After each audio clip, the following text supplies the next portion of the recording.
Well, next, let's look at deeds. These are deeds of conveyance. These are the deeds that we use to transfer property in Colorado.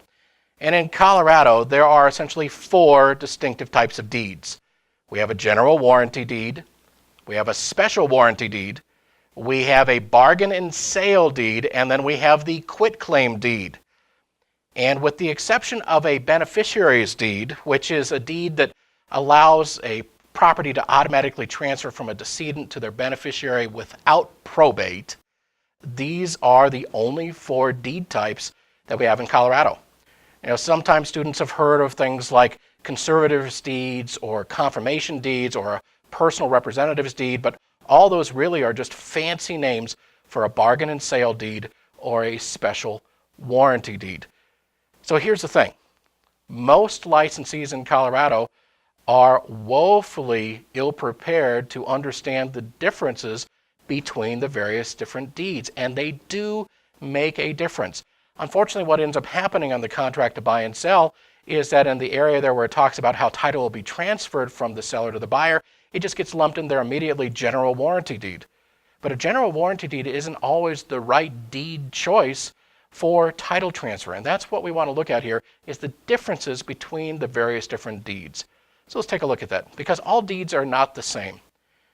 Now, when it comes to conveying title, all deeds convey title to whatever the seller, the grantor, has at the time of conveyance. The general warranty deed does, the special warranty deed does, the bargain and sale deed does. Interestingly enough, the quitclaim deed says, whatever I own, if I own anything at all, that's what I'm conveying to you. But they all convey title to whatever the grantor has at the time of conveyance.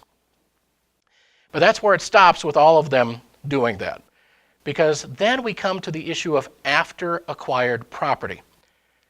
So after acquired property means that if, say, the best example we could use is, say, a mineral right is later determined to be a part of the property, that if the deed gives access to the after acquired property, it's going to automatically convey it to the purchaser, but only the general warranty deed, the special warranty deed, and the bargain and sale deed provide this after acquired property element to the deed. And then we deal with the issue of a warrant for the time that the seller owned the property. Only a special warranty deed and a general warranty deed have these warranties. So essentially the seller is saying, if a problem to title was created while I owned it, I'm going to give a warranty to you, the grantee, to the buyer, that I'm going to take care of the problem. Now, do note again that only the general warranty deed and the special warranty deed have that warranty. The bargain and sale does not. The bargain and sale simply says, whatever I own, I'm giving, and if anything is added to it, that's added to it. But I'm not even warranting my ownership during the time I held title. And then finally, we deal with this warrant for previous owners.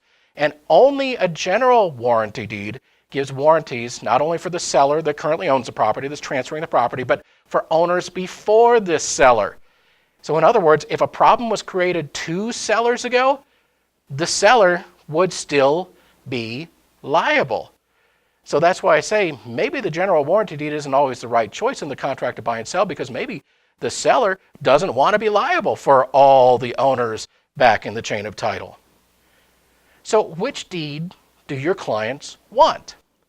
If they're the buyer, then they want all the warranties and all the protection they can possibly get, right? So they would want a general warranty deed. That makes sense. But if they're a seller and they want to reduce their liability as much as they can and not have extra exposure to potential title problems, they want to give a quitclaim deed because it has nothing, right? So I guess it depends on which side of the equation you're on. But now we also have this issue about when a buyer is purchasing a property that is REO owned, or it's real estate owned, or it's a lender owned property. How do you advise the buyer if the seller is an estate or an REO? Because typically, estates will only give a bargain and sale deed, and REOs typically only give a special warranty deed. But regardless of the type of deed, both buyers and sellers really should be advised to review the title commitment to make sure that the insurance that they're acquiring is adequate. And title insurance really is the best way for a buyer to ensure a future problem will be covered.